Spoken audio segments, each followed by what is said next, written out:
Three, two, one, it's all you. Do you mind stating your name, today's date, and your profession for the time? I'm Curtis Brown, Pastor Curtis H. Brown. My, I guess, claim to fame is I've been a long time around and serve as a pastor of New Life Missionary Baptist Church here in the city of Greensboro. I've been privileged to be here now for 45 years at this location. And thankful to God that I've been allowed to pastor for now almost 55 years. So I guess October has been along and around so long that I got a lot of remembrances. Yeah. And just to go back to where you started, you grew up in Rocky Mount, North Carolina, right? Rocky Mount, North Carolina. We refer to that as the metropolis of the East. I grew up in Rocky Mount, and you know, Rocky Mount is a very unique city in that it is divided into two counties, Edgecombe County and Nash County, all divided by a railroad track. So I was born in Nash, and I grew up in Edgecombe, and all I had to do was walk across the track to be either where I was born or where I grew up. Just walking across the railroad track, Rocky Mount, North Carolina. And how was it like growing up in Rocky Mount, North Carolina? Well, growing up in Rocky Mount, especially, I was born in 1945, so growing up in Rocky Mount was much different than growing up in Rocky Mount is today. I grew up at a time when color was a very pronounced description of anyone. You were black or you were white, and there was a very strong divide with respect to the color codes within my day. And so Rocky Mount was that way. It was a time in Rocky Mount where the major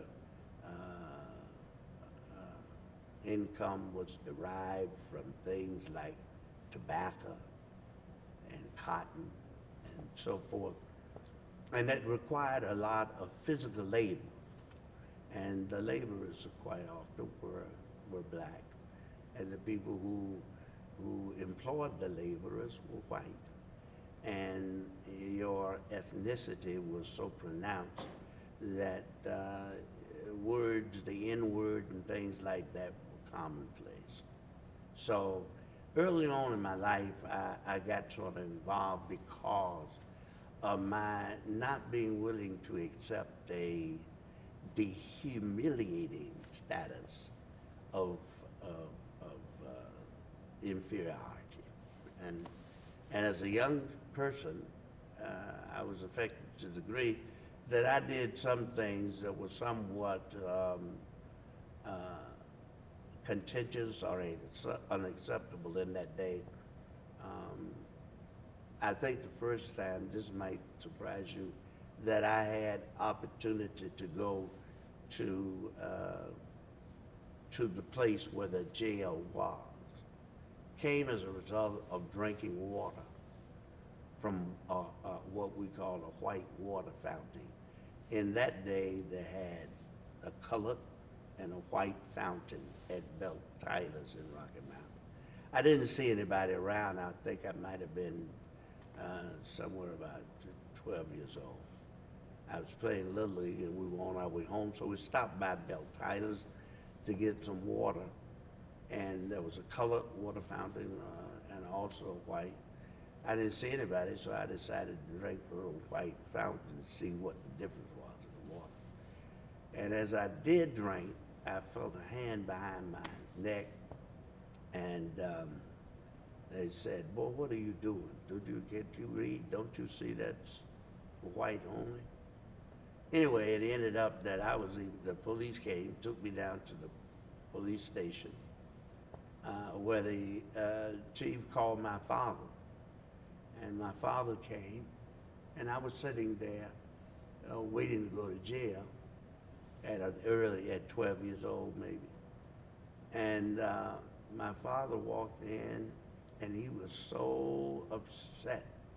He said to me, "Boy, what is wrong with you? What's wrong with you?" And I said to myself at that time, October, I said, "Oh my goodness," I said, "I'd rather stay here and go to jail than what I anticipated would happen to me when I got home." And the police said to my father, he said, "You be sure to take care of that boy when you get him home." And so I knew I was doomed. I got in the car, and as my father drove off, got to the light, I was shivering for fear. He looked back and he said, "Son, was there any difference in the water?" And I said, "No, sir." And that was the only reprimand, if you call a reprimand, I got. And since that time, it has been an insistence in my spirit that things have to change. We cannot be demoralized and dehumanized and placed at a level that these things. So I've been what you would call an activist since I was a child.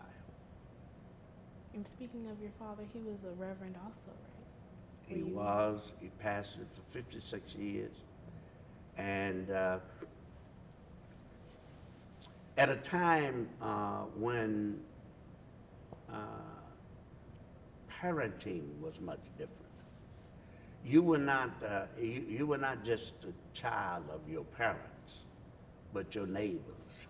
It was I got whipping from my neighbors. They had the same right, I guess, as a parent. If they saw you doing wrong somewhere else, they would whip you and then tell your parents, and your parents would whip you again.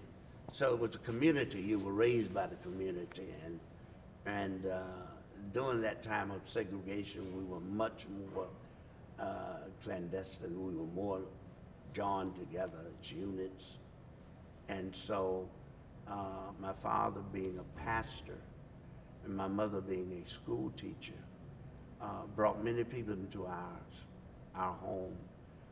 My mother, I can well remember how I would see her in the living room teaching some of the other children to read and stuff. And it was an open type of involvement where we were responsible for each other. So my father pastored, and I grew up in that kind of atmosphere where I was always around people and involved with people. So Daddy pastored, my mother taught school for more than 40 years. And so that was sort of my upbringing in Rocky Mount. And it also sort of influenced my involvement in being really an activist growing up. How did being raised in a church influence your involvement? Well, you know, back in that day, I thought everybody was raised in church. I just didn't see how anybody could make it without being really in church. Of course, my father was a Baptist preacher, and Baptists at that time were more governed by a congregational polity, where it was democratized like our society is to be. In church, basically in Christendom, you have maybe three major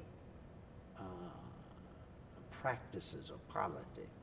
You have the episcopacy, which is more or less the bishop is in charge. He makes the decision, congregation sort of follows. Then you have the Presbyterian polity, where it's more of committees. And then you have what I would call Baptist polity, which is called congregational polity, where the congregation sort of decides the direction that the church will move in. I'd be very honest, as I have grown, I don't know that polity is as reflective of Scripture as maybe the Episcopal polity. Because I find it really unacceptable to say we vote on things that God has already settled. In other words, I don't think that when it comes to things like whether we should love our enemy, why would we vote on that? The word says love your enemies. So I don't think that. So in a real sense, to be biblical and to really understand Scripture, I think we are more of a theocracy than we are a democracy. So that's sort of how the influence of the church in my life growing up was so meaningful to me, to the end of who I am today.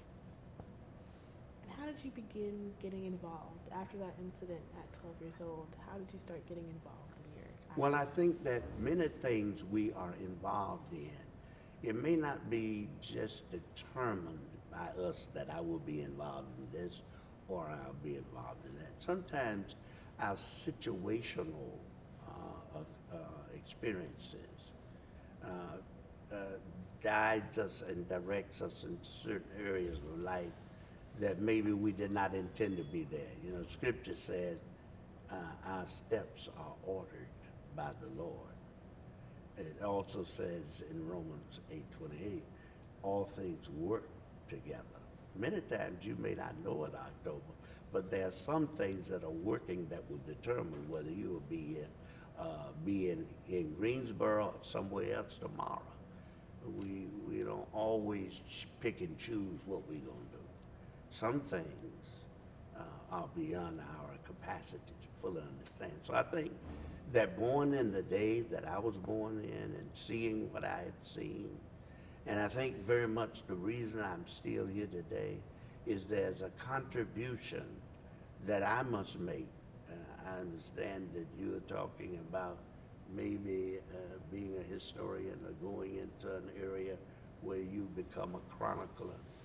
All of those things, I can tell you this, when you ask a question like that, never did I ever think I'd be a preacher. That was not my intent. In fact, when I began at A&T, I purposed to be going to medicine.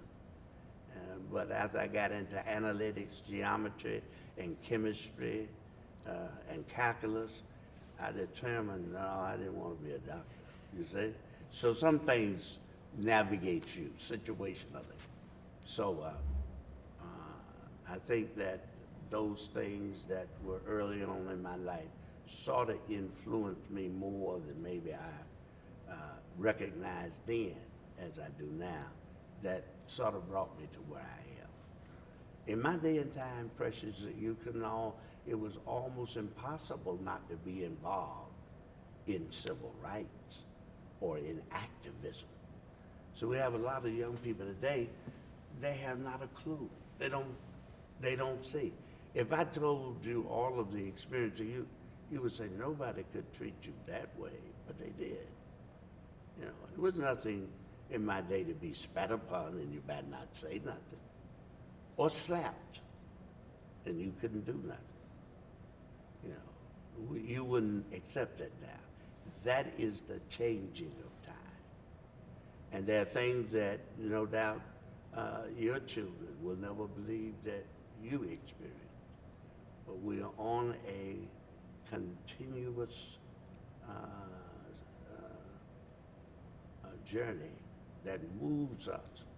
Some things we control, and some things we cannot control. There are things that make us and cause us to be who we are. How did you start getting involved in the NAACP? It came more by at the time of being in ministry, and there some things you have to decide. How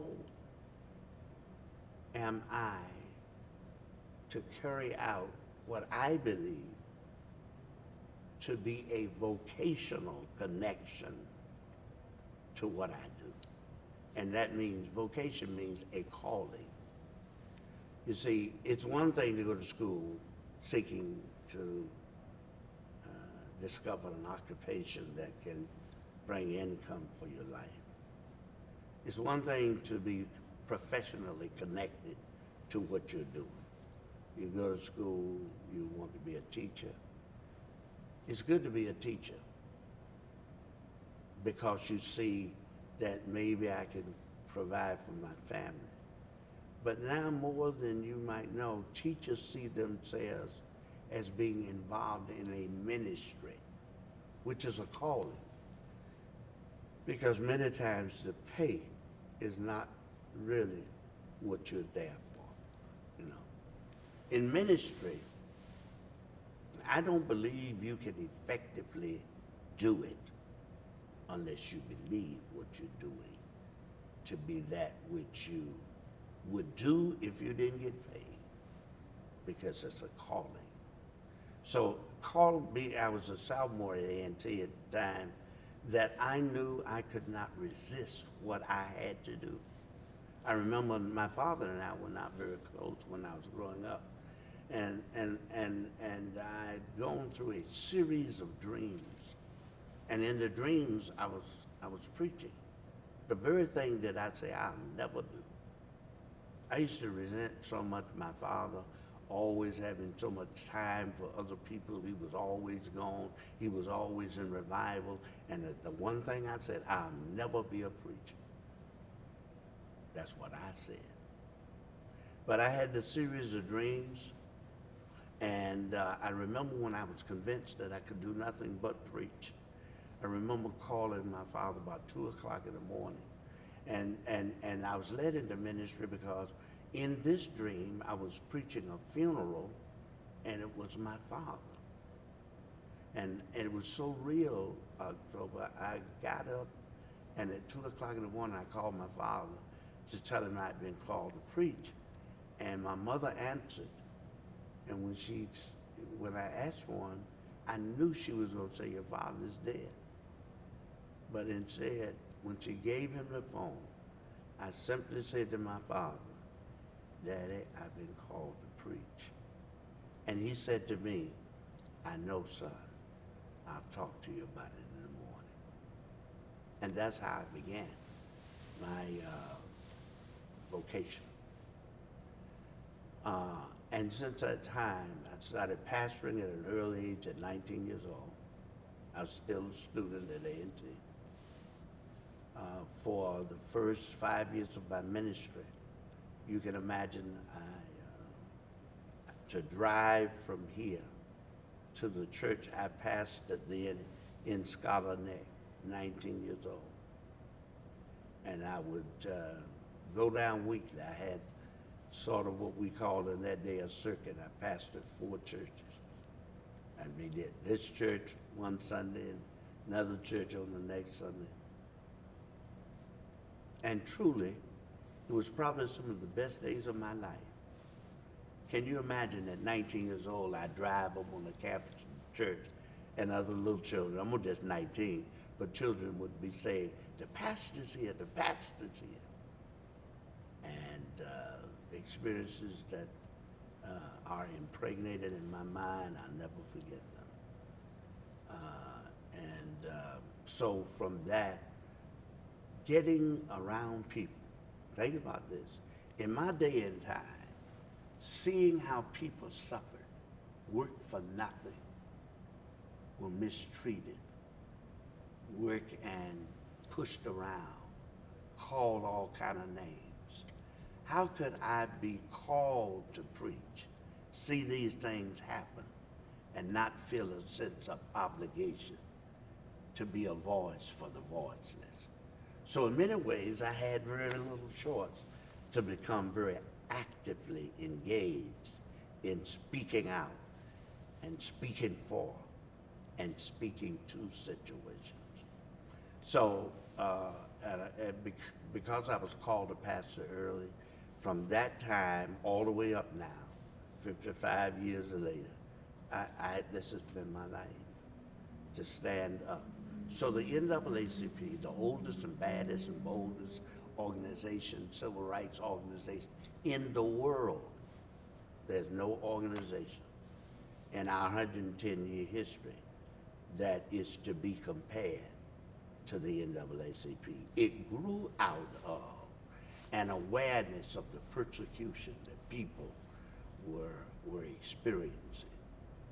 The mission of the NAACP is to ensure the political, educational, social, and economic equality of rights of all persons, and to eliminate race-based discrimination. That's the mission. Yeah, to ensure the political, educational, social, and economic rights, equality of rights of all persons, and to eliminate race-based discrimination. When you hear those words and you receive them as your anchorage, this is what I must do. I must fight to secure and to ensure the rights of others. So I've been engaged in it since early on, before 19, and I'm now at that ripe old age of having reached the years promised and a few more. And I reflect upon my engagement in that mission. And it was easy for me to get involved in the oldest and boldest organization because they were fighting for the things that I saw my calling into ministry were all about, you know. And so for those years,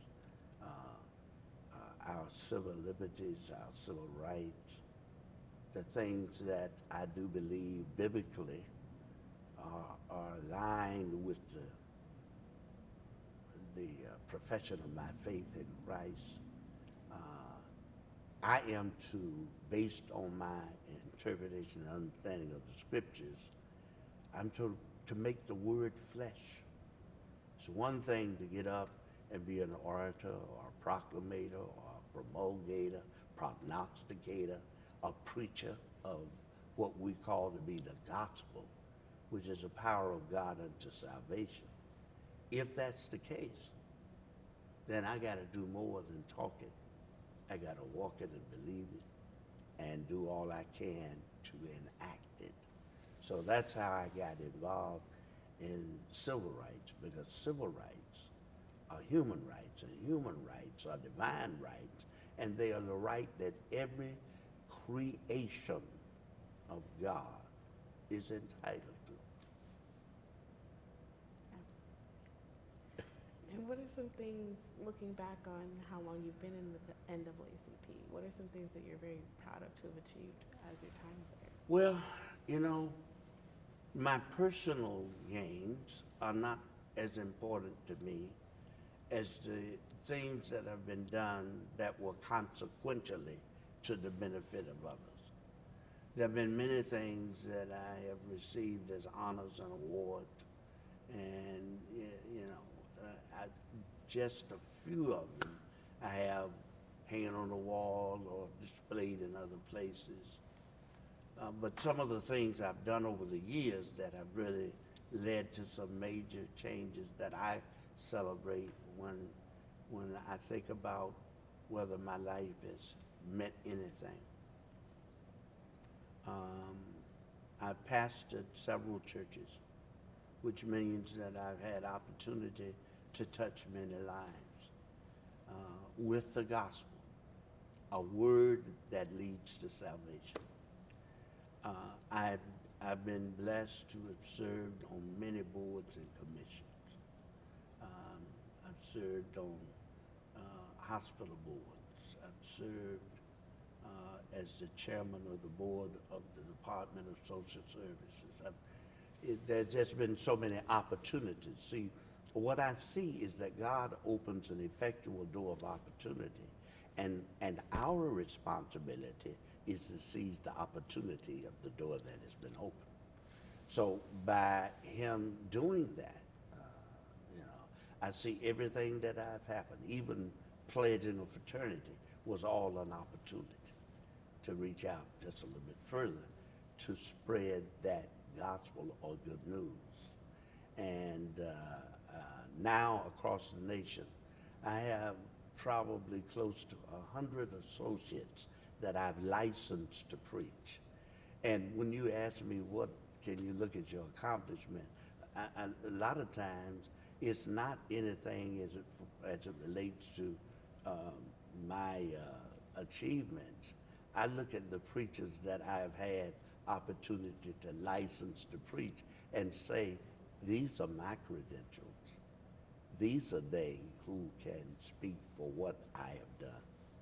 And all of them I expect to do much more than I've done. And so it is in this spirit of ubiquity. Ubiquity simply means to be everywhere present.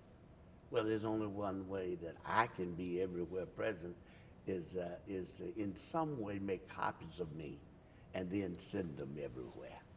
So I celebrate that. I said that in my message today, that what we ought to do, there's a scripture that says the work that I do, Jesus Christ said that to his believers, the work that I do, ye shall do, and greater works. The question becomes, how can we ever do greater than he? It is because he said it, one. But secondly, he's talking about in extension. I've done some things that you will do, and even more than I've done. Because in his lifetime, Jesus probably walked maybe 3,000 miles.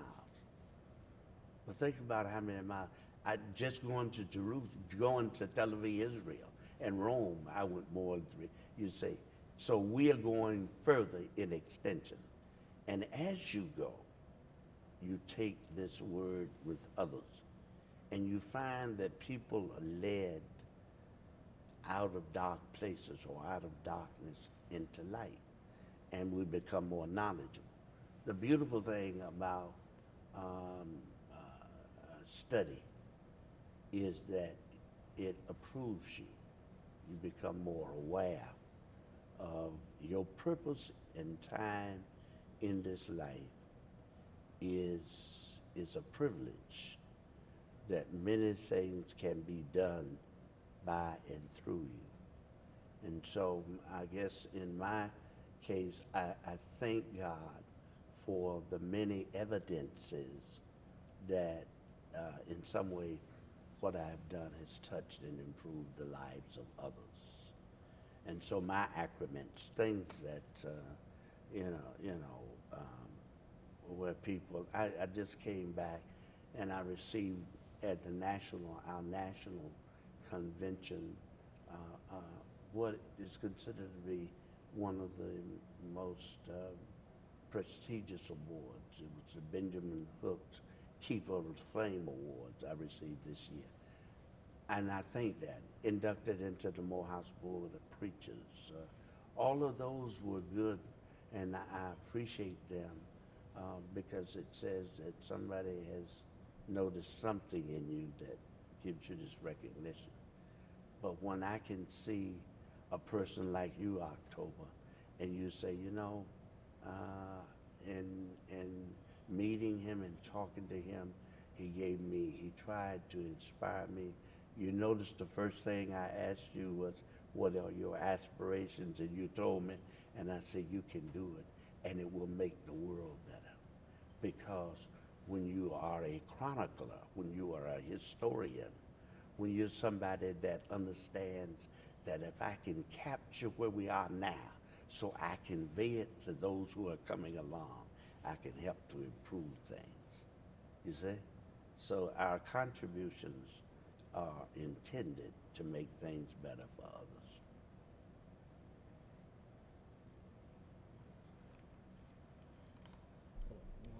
Yeah, you're fine now. But Okay. there is a question I do want to ask. Mhm.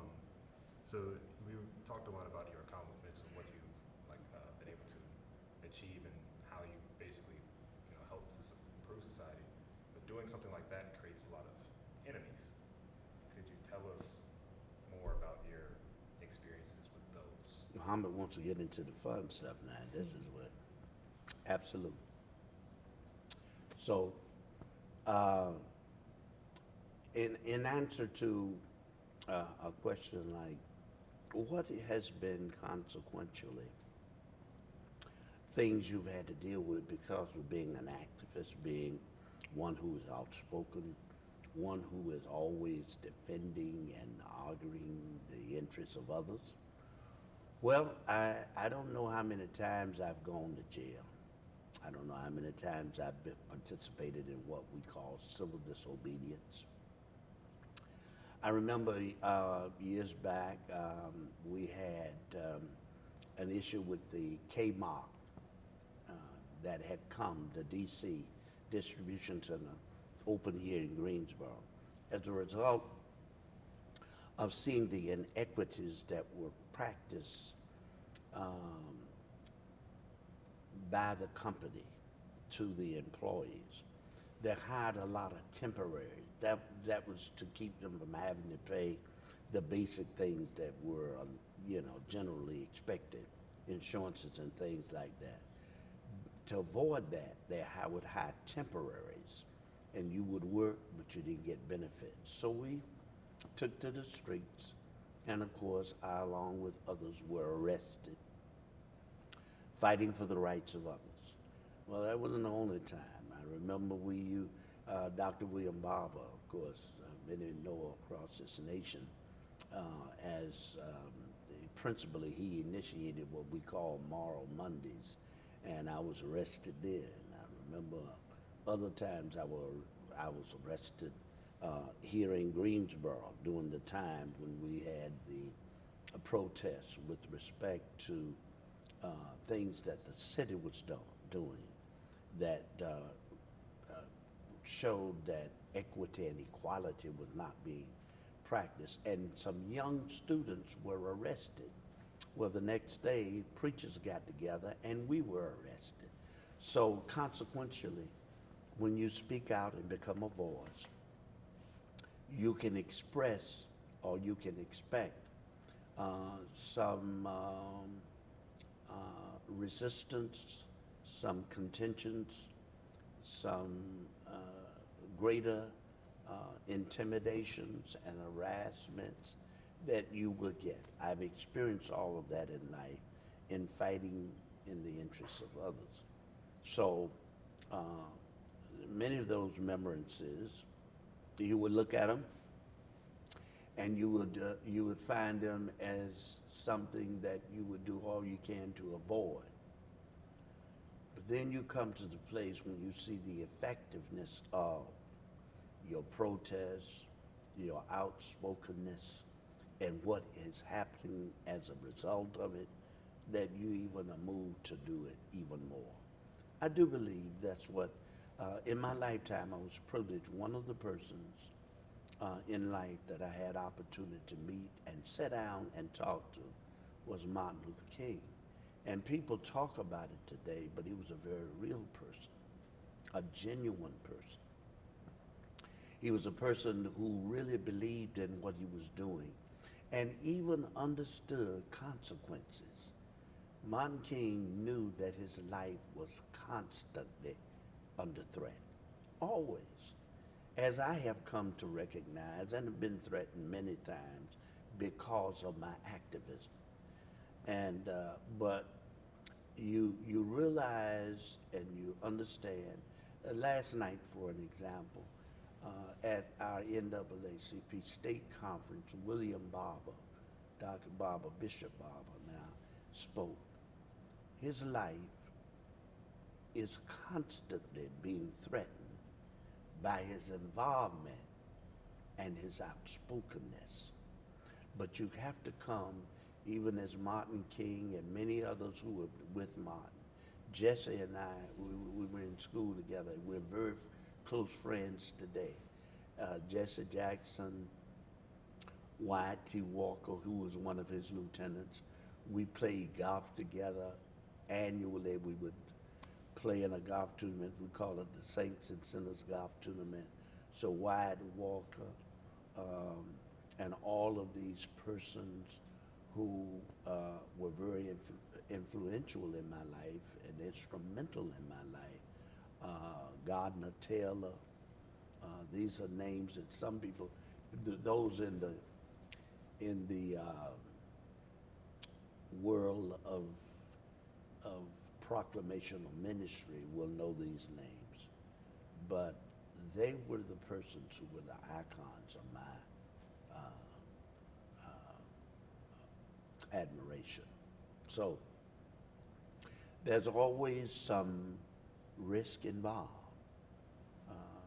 but it is a consolation to see the benefits, and the benefits outweigh the risk. So you keep doing it. And what benefits have you been able to see in Greensboro? How have you seen Greensboro progress as a community? Well, Greensboro is a city that we still have many challenges. I've been here, no intent to be here this long. I came here to make this a pit stop. I certainly did not intend to be here for most of my life. But the challenges I find in Greensboro, I also find it almost everywhere else. So why go to another challenge where the challenge is already in the place where I am? I might as well stay here and deal with the challenges. Some people would not know that in Greensboro, we now, African Americans, are 40% of the population, a little bit more than that now. In Greensboro, we're more than 50% of the public school population. These are the children in our school. So we now, as African American, are the dominant race, or I don't even like to use race, but ethnicity in the school. And when you look at that, when you look at your public schools, when you look at the population of the city you are in, and you recognize some disparities, and there are many, you see that your work is out. I mean, it's for you. You're a young person. But in this city, with 45% of the population, and yet in the city, with 35% of the tax revenue in the city, and we get less than 2% of all the contracts that within the city. And yet as a people, with 35% of the revenue. Something says somebody needs to speak out. Okay. In the city, though we be that much of the population and put that much into the city and get so little out of the city, it is no reason for us not to understand. The truth be told, we are the tale of two cities, the haves and the have-nots.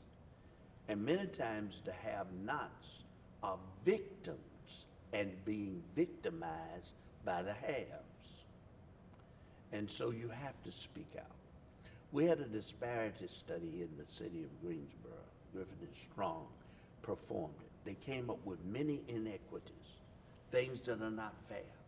And almost in every area that they showed the disparities, there's been a resistance in the city to bring parity, equity, and equality. We're living in a world, October, that you're living in this world. Think about this. Most young people that go to school, they come out with so much debt you'll never pay it off in your life. Reality. Is it right? It's got to be wrong. In this world today, most of the people who own the wealth of the world, they've gained it either through the acquisition of someone who is benevolent enough to have had to give them, and rather than sharing it as if it really does not belong to anyone, there's this whole greed mentality. that the more you get, the more you want, and you try to cover it and covet it so that there's a war going on between the people of a land that they cannot possess beyond their death. It doesn't matter how much you have. The question was once asked, you know, Mr. John has so much, and I saw he died the other day. What do you think he left? The truth is, he left everything, because it's just for that time. It's only what you do while you're in that time. So we have many fights, and that's what I have decided that I must do while I have opportunity to do. So I stand to take the risk, because I think the risk is worth the benefits. Yeah. And nationally, as a community, when it comes to civil rights, what barriers do you see this generation don't have to face that your generation did? You know, that's an excellent question. And October, I wish I could be very hopeful and very optimistic and say, oh, there's so many things you don't have to face that we had to face.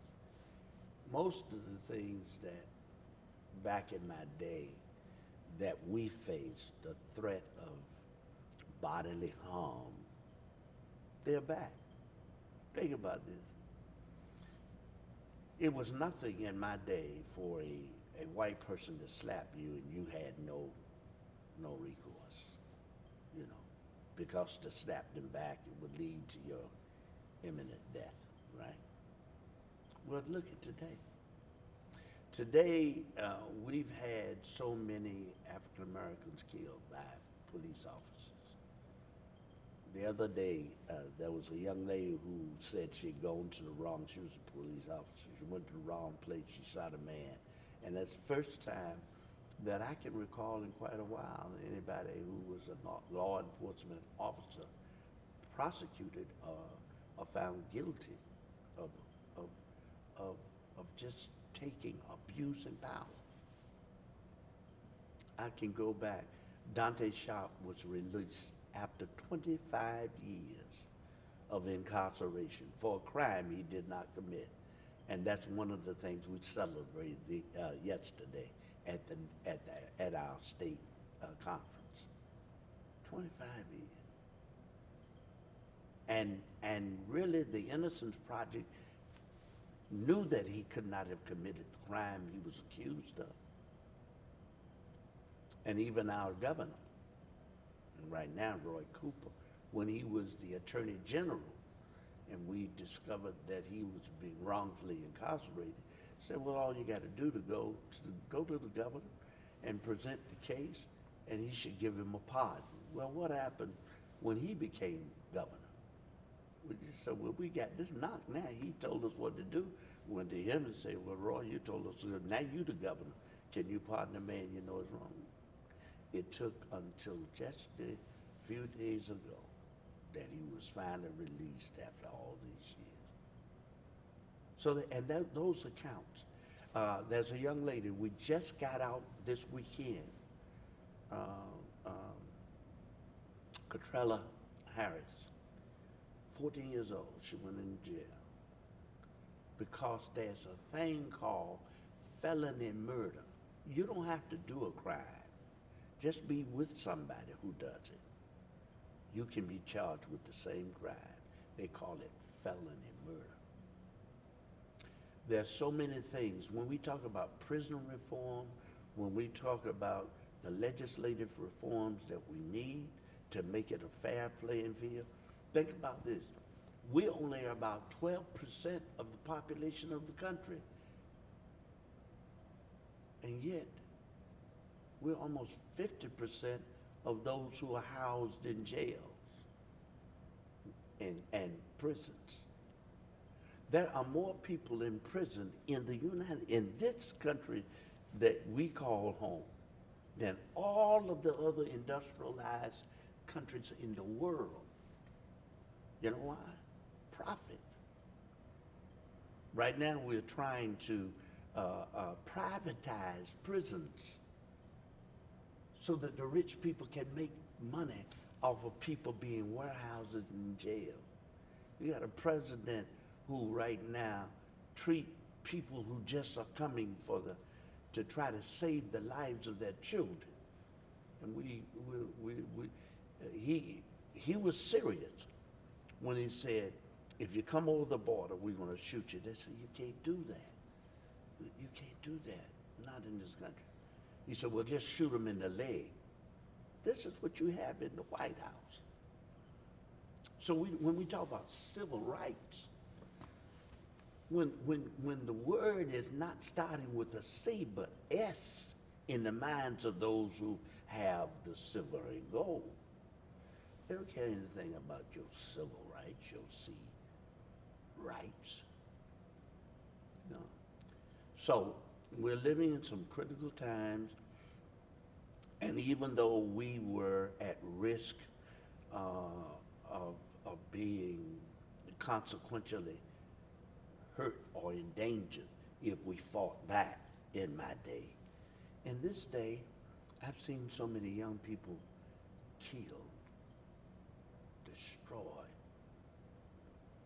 I have here at the church a suspension program. Do you know that within our school system, there is nothing that we have in most of our counties and cities that address short-term out-of-school suspension? If you get suspended from 1 to 10 days in public school, you have to go home and serve your suspension. If you come on campus, you're arrested for trespassing. You can get in-school suspension, or you can get long-term suspension. There's something to address it. But how many of us can be suspended for 10 days and not get behind? We're set up to fail. We call it the pipeline from school to jail. See? And we see it. And the inequities continue to exist. It's almost like segregation. We saw the inequities, and we thought that to solve the problem of segregation, we needed to integrate, because that way we could hold all things alike. Can I tell you, that never happened. Because you were placed into schools many times where the people who put you there put you where you were not wanted. So how much education were you going to get? You were going to have to find a way to get it in spite of. In my day and time, most of the children of my age, go back and look at them, they in some way succeeded. Because in that day we had vocational schools, because if you didn't go to college, I guarantee you were probably a good mechanic, you knew how to build a house and all of that. So you did not see the idleness of today. There are many people that just don't even have a job.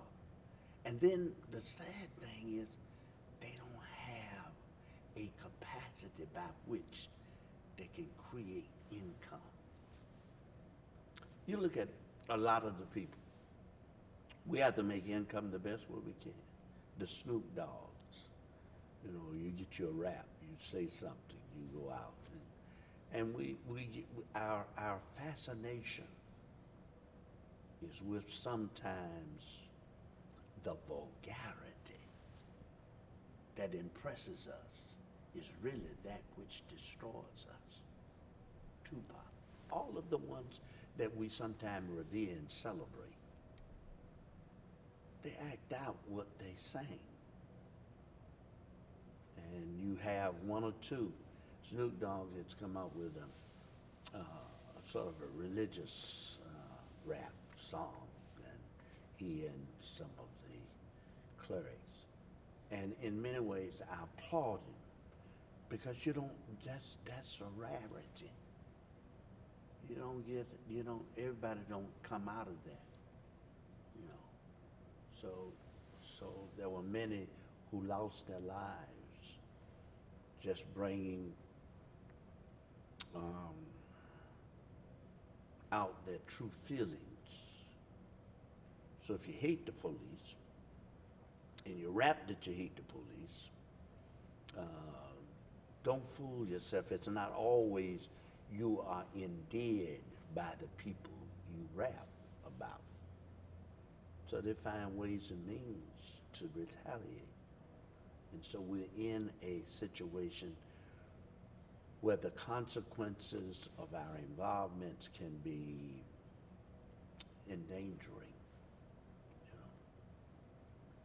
So while I could answer the question and say, here's the things that I see, the more I see now, to be honest with you, I feel that the times in which you live are almost more challenging than the times even in which I live. Could you tell us actually about some of the retaliation that you've experienced? Well, as I was saying, one of the things that as you get involved, I can share this with you. Some years ago, I was involved in what we call concerned citizens against police brutality here in Greensboro. And at the time that I got involved, we formed a group that we identified ourselves as concerned citizens against police brutality. There was a young man that was beaten right off of Martin Luther King Drive now, and it was reported to me, and at the time I was president of the Pulpit Forum, and I got involved in it.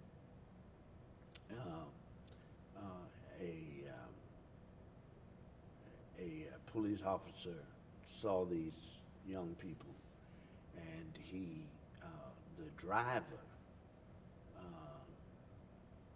he had stopped to talk to. He did not arrest him, but the young man that was a passenger in the car began to mouth at police, so they arrested him. And it was obvious that they beat him when they arrested him. He was a hemophiliac, which meant that they couldn't stop bleeding, so he ended up going to the hospital. We got involved in that. As a result of that, we got about 6 or 7 police fired, or officers were logged. Some of them were at the sheriff's department.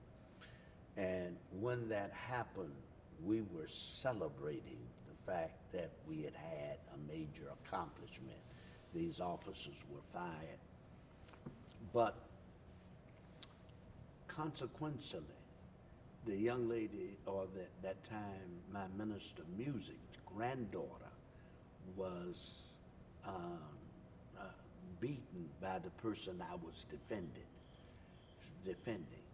And she was very upset. She said they should have beat him. They should have. And I said, but that would have been wrong. We can't do that. And of course, as a result of that, she left the church. She went to another church. And the officers that were not fired sort of tracked me. I remember on Gillespie Street, not far from the church, I was stopped, snatched out of the car, thrown against her car, frisked, and they said, they searched my car, and they found a bag of marijuana. They said, I knew it was not me, and so I accused them of what I knew that had to happen if it was there, and I said, well, if it's there, you put it there. And this is what they simply said to me. He said, well, we just want you to know that if we need to call you, we will. Intimidations and that kind of thing I've experienced for a long time. And I saw the best way to defend myself was to know the power of collectivism. So as president of the Pulpit Forum, I recognized I would never engage in a situation where I didn't have others who were with me, But the retaliations have been many. I could tell you so many times that I have been involved in situations where there were retaliations that were inflicted not only upon me, but those who I was fighting for. We had 5 wonderful police officers fired because of the system. Charles Cherry, Officer Reyes, A.J. Blake, Deborah Thomas, and others. I've watched this system victimize and push them out because they were not true blue, but they meant to do their job right. There's just been things that have gone on, and I say this on this camera, but I've said it many other places where the inequities are so pronounced, you cannot deny them. You know, we have a chief right now who's retiring. He's retiring, getting his full pension, who the mayor of this city said she knew lied. Well, one of the things about an officer of the law, you can never lie. Because if you go to court and you testify against me, I'm a cleric. But if I say something and the police officer says something, the judge is going to believe the police officer, because the most severe punishment any police officer will ever see will be for being deceptive or lying. You follow me? There's one to tell the truth. What happens then if that's the bar? You never to lie. So we, to that degree, we're going to believe the police officer over the cleric, you see, and the police lies. You see how you can put yourself at jeopardy? And over again, many times we don't see the importance of holding those that we give that kind of authority to in check. That's why you've had across this nation so many people, and you very rarely ever see any officer of the law who kills a person. Marcus Smith, who died in this city, the state coroner ruled his death a homicide. Our chief said, before it was ever really determined how he died, that it was a drug-related death. And yet, he's going to retire with his full benefit and go off selling in the sun, as many have, because our system protects those who egregiously violate the rights of others, and nothing is ever done about it. So I understand the importance of speaking out and saying, calling, speaking truth to power, saying this is not right. And there are consequences always when you do that. And going to jail is just one of the consequences. Being denied certain privileges that really you would normally get. Do you have any idea what I could have benefited for my personal gain if I had just gone along to get along? I have a political pact that I started years ago. And there are so many doors of opportunities where you can get personal gain if you will go along. But to me, it is too important to make known. I am one of those preachers that I leave here not with very much other than the satisfaction that I did what I could. I have not amassed a fortune. God has been good to me. And there is no question in my mind, October, if I wanted to be a millionaire, I could have been that twice. But it's much more important to me to sleep well at night. And I say that in the spirit that when you do what you ought to do and you've completed your mission, you can rest well at night. I don't have any reservations or hesitations in keep and keeping on this track. You know, do what I do. I don't know that I answered that question. I know that you wanted to know, but there are consequences always when you decide that you have made a stand. You know, the scripture said, "When you've done all to stand, stand." We fight not against flesh and blood. I found that out, but against principalities, against the rulers of darkness, of the spiritual wickedness in high places. These are realities.